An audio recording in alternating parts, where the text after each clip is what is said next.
Good morning. It is 9 a.m., 57 degrees and rainy outside right now. We'll get to Patrick's forecast in a moment. But first, topping our news this morning, we've been telling you for months about Buffalo's problems with its depleted and broken garbage trucks and snowplows.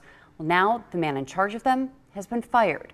The Ryan administration has terminated Fleet Manager James Cross, although details on why are still unclear. And now city departments will handle fleet needs individually, all while the city works to address the problem. Daybreak's Natalie Foss has more live from the newsroom this morning. Natalie? Well, Melissa, we reached out to the Ryan administration to get more details as to why Cross was terminated. They told us that they're still gathering those details to share, but here's what we know about his time in City Hall.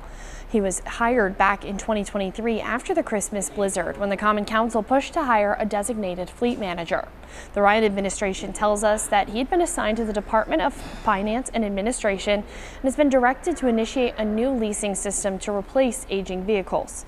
There's been criticism of the city's fleet during the winter months, especially. The snowplow fleet only had 14 fully operating vehicles when there are 28 in its inventory, and a third of the garbage trucks were off the streets due to the cold. Some sources tell Two on Your Side that Cross had filed an HR complaint against someone in City Hall prior to his termination, while others say that there was a disciplinary issue happening in the department and that recently Cross was sent home after an incident with a supervisor. His direct supervisor was Commissioner Jessica Brown. The Ryan administration, however, has not confirmed any of that information just yet. The administration did tell us, though, that the fleet manager position will be excluded from the 2026-2027 budget, and fire, police, and DPW will work together with the purchasing department to manage their individual fleets. Live and on your side in the newsroom, Natalie Foss, Channel 2 News. All right, we'll stay on top of it, Natalie. Thank you. And budget season is underway here in the city of Buffalo, and lawmakers are calling on Mayor Ryan to follow through on a campaign promise. And that promise is to bring in the state comptroller to make sense of the ever-changing budget numbers. Two on Your Side's Nate Benson is following the story for us. Nate? Hey there, good morning. Mayor Ryan regularly promised on the campaign trail that he would bring in State Comptroller Tom DiNapoli to help figure out city finances. Now, Common Council members are calling on him to follow through with that. If frustration between the Common Council and the Ryan administration was beginning to boil over during last week's Finance Committee meeting, that frustration is continuing to simmer like a stew this week. If we're going to sell the Rams, do we need to spend money on them? Can you answer that, Commissioner? Well, the authority is still on them. During Monday's Common Council caucus meeting, say that 5 times fast, lawmakers tried asking administration officials for clarification about why $1.6 million was needed to be shifted from certain city accounts in order to pay for renovations at the Turner parking ramp. If the city is selling the ramps to the parking authority, why would they need to invest money in them? I think it's more of a timing issue since it was being planned before. And the bid was approved by council at the last council meeting for this. All right. I must be asking a stupid question, so I'll just let it go. The frustration does not end there. Councilwoman Zanetta Everhart filed a resolution that was co-sponsored by Council President Farrelletto, along with Council members Halton Pope, Nowakowski, and Scanlon, calling on the Ryan administration to follow through on their promise to bring in the state comptroller, Tom DiNapoli, to figure out the city's finances. Which is something Mayor Ryan said during the campaign many times, and was my very first question to him on Inauguration Day. Here we are, day one. Have you had that conversation with the state comptroller? We've had several conversations with the comptroller's office to see how they can help us. And the help we're looking for, is to verify our numbers and what we think the city's fiscal picture is, just to get through this year. 3 months later, there's no additional news about the comptroller auditing the city or assisting in the budget process. These numbers are everywhere. And we don't have a clear direction, and we need a clear direction. And so, yeah, we're calling in the homie. Hey, comptroller, what's up, DiNapoli? Come on, we need you. Buffalo needs you. Councilwoman Everhart says that all of city government looks bad when differing budget gap figures keep getting thrown around. Our own comptroller's office is giving us a number. The administration is giving us a number. What number is the real number? We don't know what it is. And I am asking for this administration to come to the table and let's sit down and let's talk. Let's figure it out. We have to do our jobs. Like, we are all the elected officials who are here to handle the people's business. And right now, we look incompetent. And I'm just going to be honest, because no one's talking to each other. We can't get any straight answers out of anyone about anything. The Ryan administration tells me that the state controller is still reviewing their requests. On your side, Nate Benson, Channel 2 News. Something we'll stay on top of for sure. Nate, thank you. 9:05 now, 55 degrees. We're working to learn more about this big brush fire in Lewiston. This was the scene around 10 o'clock last night in the area of Saunders Settlement Road. We don't know how the fire started or if it was a threat to any nearby buildings or homes, but we will update you as soon as we learn more. And we are getting more details this morning about this scene on Dearborn Street in Buffalo. Just within the past 30 minutes, city officials told us that one person lost their home because of this fire. The Red Cross is helping that resident. The fire happened around 10:45 last night. Crews say the fire started on the first floor before it spread to the second floor. The cause is under investigation. Take a look at this video out of Genesee County. You can see huge flames on the roof of this home. It was the scene on East Morganville Road in Stafford yesterday afternoon. 3 people and a dog were able to escape without being hurt. Crews say the fire started in a bathroom before it spread throughout the home. Because of the construction of the home itself, some of the wind conditions that we had today, the fire extended fairly rapidly throughout the building. I will tell you that we're short on manpower, interior firefighters, a little short on, even with our mutual aid system. During the day, it's really difficult to get enough manpower to get the jobs done that need to be done at a fire like this. Water supply was no issue. It was just getting enough staffing here as quickly as we could.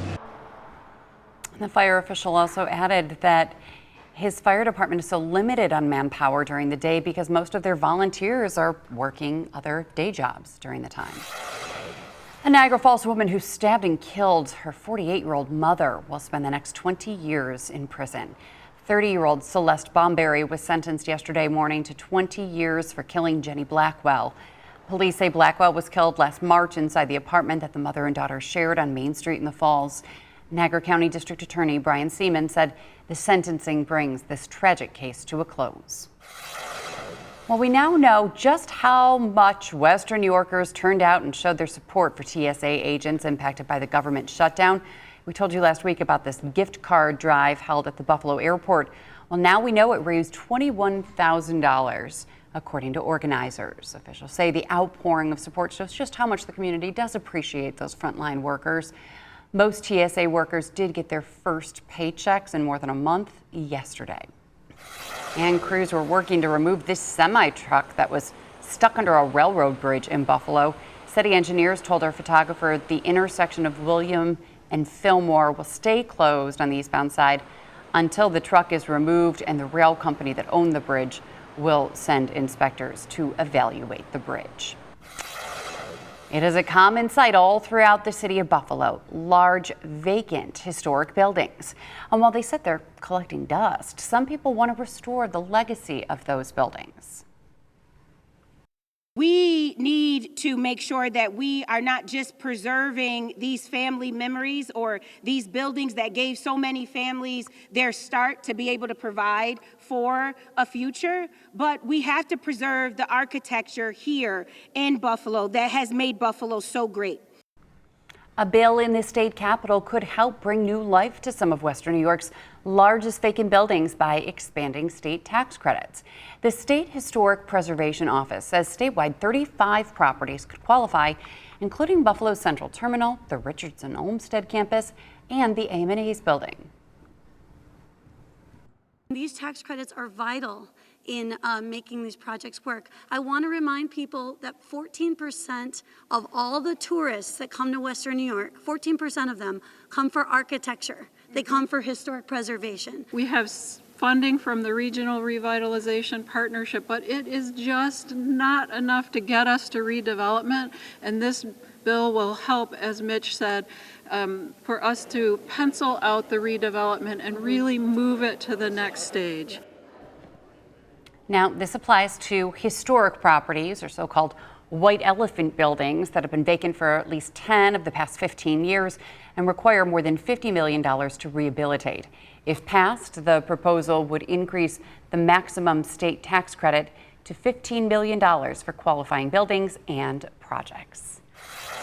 All right, we are one day away from a mission that will capture the world's attention. And NASA's Artemis II test flight is set to send 4 astronauts around the moon, farther than humans have traveled in more than 50 years. And we were lucky enough to speak with a NASA expert this morning to tell us what to look forward to if Artemis II can get off tomorrow night. Weather dependent, of course. Yeah, and the weather's looking pretty good right now. The launch director telling us yesterday that things were clear at this point. Of course, they'll be monitoring this up until 6:24 p.m. when this launch is expected to happen.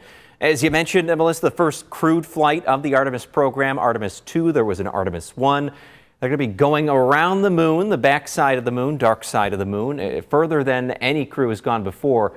They've been in the run-up stage of this. The scheduled launch has gone extremely smoothly so far, and that minor ground equipment issues have been dealt with.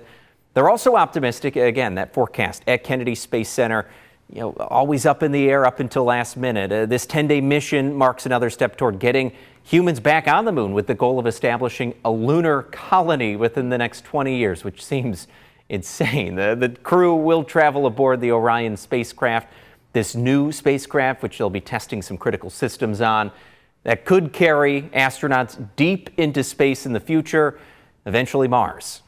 They have been training hard for years. Reed is the commander. He'll direct everything. Victor's the pilot. Christina is a mission specialist, very focused on the spacecraft and also the science. And so is Jeremy from the Canadian Space Agency. They have been working with people around the United States, not only on the spacecraft and the rocket, but the science and technology work that'll be accomplished during their mission. And they will really be the foundation for the future missions that will be conducted when we actually go land on the moon in Artemis 4 and 5. Yeah, other missions to look forward to. Officials say the mission represents not just a technological milestone, but a renewed commitment to human spaceflight. Those mission managers plan to continue launch preparations today, powering up the rocket, testing things out, testing out the spacecraft, Melissa. But if you want to watch the scheduled launch, again, set your alarm clock because you might forget it. 6:24 p.m., maybe 6 o'clock if you want to watch some of the build-up and the lead-up to this. NASA will be streaming it live on their YouTube channel. It is so fascinating to me, listening to some of the interviews with these 4 who are going to be on Artemis II. They seem so down to earth, excuse the pun, yeah. But they are so brilliant, and to be chosen to be emotionally, physically, and educationally aware to be on Artemis II and to lead this charge. It's absolutely incredible for these 4 to have this opportunity, all setting the stage for about 2 or 3 years from now when they do hope to land on the moon.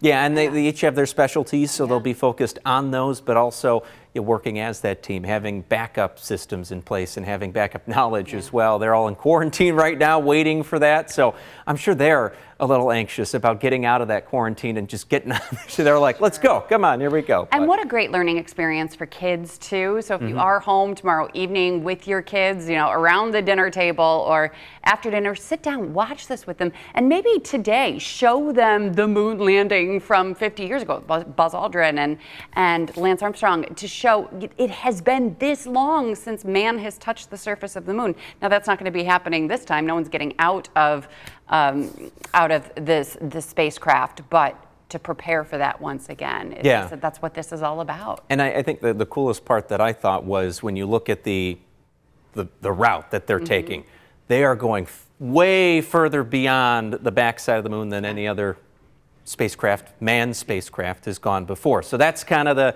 unique item. They're like, okay, as we get further out into deep space, further out away from the Earth, what happens? Right. How are things going to how is the ship going to handle it? And we'll see. And hopefully it'll handle it quite well. Yeah, they got to build up momentum, flying around the Earth a couple times, and they slingshot off and go out to the moon. And it's only 10 days. They're doing all of this in 10 days. So it's going to be fast, and we hope that they will have a safe splash landing back in the Pacific when they land. But a lot to look forward to, and to see the images that they're going to get from places that have never been explored before. Yeah, going to be incredible. Yeah, really great. Rob, thank you. And Patrick, you're super excited about it too, huh?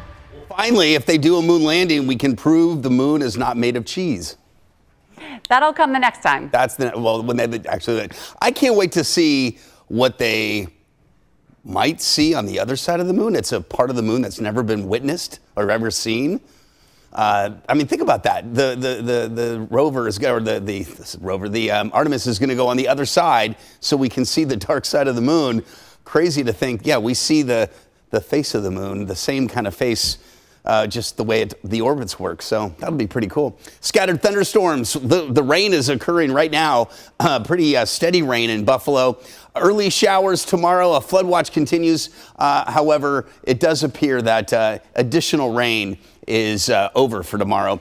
Showers to end the week with temperatures closer to 70 degrees. There is the rain moving through right now. The mid-morning rain. This is kind of round 2 after the heavier rain we saw this morning. And then we're awaiting the next round, which will come this afternoon. There it is, the rain from Niagara Falls down towards the Boston Hills. And out here in Iowa, or Illinois, it's this thunderstorm development here that will turn into a cluster of strong to maybe severe storms here this afternoon. This is the latest in from the Storms Prediction Center. Their 9 a.m. update. It actually expanded the area of severe weather potential across almost all of central and western New York now, where there is the threat of strong to severe storms later on. That batch of rain over us now moves away. But then here comes a couple of thunderstorms as we head into the afternoon, and some of these could be strong to severe later on, packing a punch with heavy rain and some potentially strong gusty winds. This is something we'll have to watch. This is showing signs of being a line. This is really diving into the weeds. We call this a QLCS, and that means strong thunderstorms. And within these, you can sometimes get weak tornadoes. So that is something we'll have to watch. Those are the most those can be the dangerous kind because you can't see them. They're often wrapped in rain if they do occur. Okay, then the rain kind of ends this evening, except across the southern tier where rain will continue overnight. And then for tomorrow, we should see a drier weather pattern, cooler, but a flood watch remains as creeks and streams will stay elevated with the recent rain that will have fallen. Temperatures today, mid 60s, upper 60s. Tomorrow, we're in the mid 40s, mid to upper 40s. So a good 20-degree drop. So for today, the morning showers and thunderstorms, then scattered thunderstorms with the potential for heavy rain and gusty winds this afternoon. Tonight, early thunder showers and then drier late, except the southern tier will still see the rain. Early showers, then mostly cloudy and cooler tomorrow. We're going to go ahead and remove for our next update the weather impact for tomorrow. It's still, again, the flood watch continues, but additional rain should be kept to a minimum. A couple of showers Thursday, Friday, Saturday as well. Temperatures close to 70 Friday and Saturday. However, a pretty good chance of rain, Melissa, on Easter Sunday. At least Dingus Day is dry. It looks cool, but does look dry. Low 40s, pretty good. Yes, I think revelers will find many ways to stay warm on Dingus Day, as long as they don't have to be wet by the rain, just by the water guns. All right, coming up, we will talk sports, and we'll also talk about the Fredonia student who's on The Voice and really turning heads. Stay with us. Welcome back. Today is the final day of the NFL's annual league meetings. Owners and top team officials will be leaving Phoenix today to focus on preparing for the upcoming draft in April. And one of the big moves that the Bills made this offseason was signing wide receiver DJ Moore. And our Channel 2 sports team caught up with general manager Brandon Beane to ask him about it and if he thinks it's going to impact his plans for the draft. A guy who's a dynamic player, you're always looking for weapons, tight end, receiver, running back, like how many different pieces can we give Joe Brady, Pete Carmichael, and Josh? Yes, if there's a dynamic player that can help us, starter or not at receiver, we would take him at 26. And the draft begins April 23rd. Again, the Bills picked 26th in the first round. They do have 7 picks overall, so it'll be interesting to see what happens. And Brandon Beane's got a lot of pressure on him with all of the changes made in the front office. Beane needs to have a good draft and give Josh Allen the tools that he needs to finally get over the hump and get to the Super Bowl. Yeah, and there's a lot of debate on do they trade down to get another second-round pick or go for another receiver at 26. Because there have been great second-round picks. Oh, my gosh. James Cook. one of them. He was, that's Yeah. right. Shakir was like Gabe Davis, they were like 4th and 5th, and Benford was a 6th. So yeah, you don't always have, in our first round picks, I mean, there's been a lot of injury. Maxwell Harrison, of course, Dawson Kincaid. Who they did just sign on for a 5th year. Yeah, but he's just always, poor guy, he's always hurt. Yeah. You know? So, Oliver, you know, Yeah. he's been hurt a lot. So anyway, hopefully this is a good draft. Coming up in a couple weeks. Yeah, the 23rd. So be prepared to see lots of mock drafts in the meantime. I don't know. People spend their, I mean. You have it's to have a just lot of time on your hands. I just like, okay, I'm going to predict what I think. I mean. And how many can you read? And I don't know. It's like the bracket. You want to get it all right, and no one's ever going to get it perfectly. Exactly. So, all right, coming up after the break, we'll talk Lucas West on The Voice, and Sabres also. They could be hitting a huge milestone today. We'll tell you all about it coming up. All right, the playoff push continues for the Sabres tonight as they close out a 4-game homestand hosting the New York Islanders at KeyBank Center tonight. Buffalo has just 9 games left in the regular season. They're sitting at 98 points right now, tied for first in the Atlantic Division. The puck drops at 7 tonight here at home. If they win, they will reach 100 points tonight, and this would only be the 10th time in franchise history that the Sabres have reached 100 points. The last time they hit 100 points was in the 2009 season. Now, in 2006-2007, they had 113 points, and that's tied for the most points that they've ever had. But then in 2005-2006, which was also a great year, they had 110 points. But the last time that they hit, the first time that they hit 100 was in 74-75. So to think that this team has been around since 1970, and they've only hit 100 points 9 times. So this would be the 10th. So, you know, a tie tonight going into overtime and a tie on Thursday going into overtime. There are many ways that they can reach 100 points Yeah, they have this 8 week. games. They've got to. But just, we don't want them to do with, what was it, the 05-06 team? Did you hear about them? They had a great season. They did well in the playoffs, but they lost like their last 6 games in a row.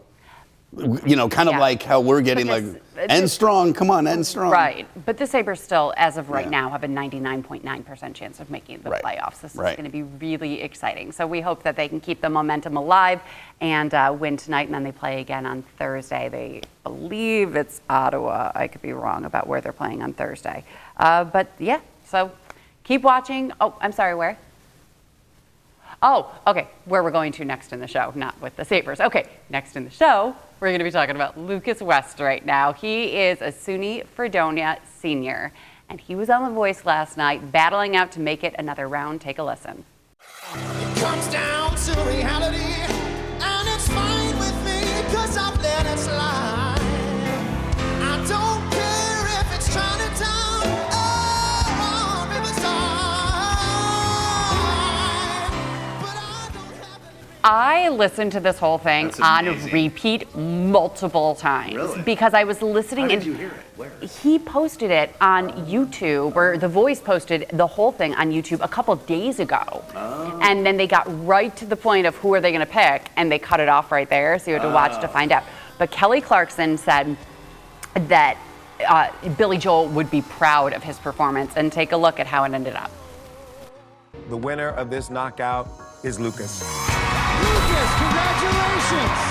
At this point, everybody's so good, so only talented artists are going to go home. It's the conundrum of making decisions when the competition is so good. You killed it. Lucas just had just enough of that extra that I needed to know that he belonged in the semifinal. It's really nice to hear from John, hearing your hero tell you that they believe in you, and 100% is like the craziest thing, you know? I want to call my mom. I want to hear what his mom had to say after that. Adam Levine said afterwards that he thinks that Lucas could win the whole thing. Wow. He's one of only 9 left on The Voice. Got to wait another about 2 weeks to hear him perform again. But you've heard so many covers of New York State of Mind. Right. His was different. Was different. Yeah. It and was awesome. also the way that he plays the piano, which maybe even better than how he sounds with his voice. I wonder if so Billy talented. Joel will respond in any, kind of. Oh. Yeah, that'd be cool. Yeah. It happened to me this morning. I'm driving into work and I'm hearing a song that I think was like kind of unique to me. And I'm like, okay, if I was in this is what I would sing, hoping that they would be like, oh, that's an interesting choice. What was it? Oh, it's nothing that you would. Well, now we all want to know what it is. It's a group called Sea Wind, blah, blah, blah. But how about Lady by Little River Band? Oh my God, you're going to get the chairs to spin immediately. In your dreams. What about you? What would you sing? What would I sing? I don't know. Come on, you got to. I know. There's What's like a Barbara song or? No, from The Little Mermaid, Part of Your World. Oh. And Melissa from Buffalo, New York sings A Little Mermaid. Look at this stuff. Oh my God. Bye, everybody. Nobody's spinning on that one. No.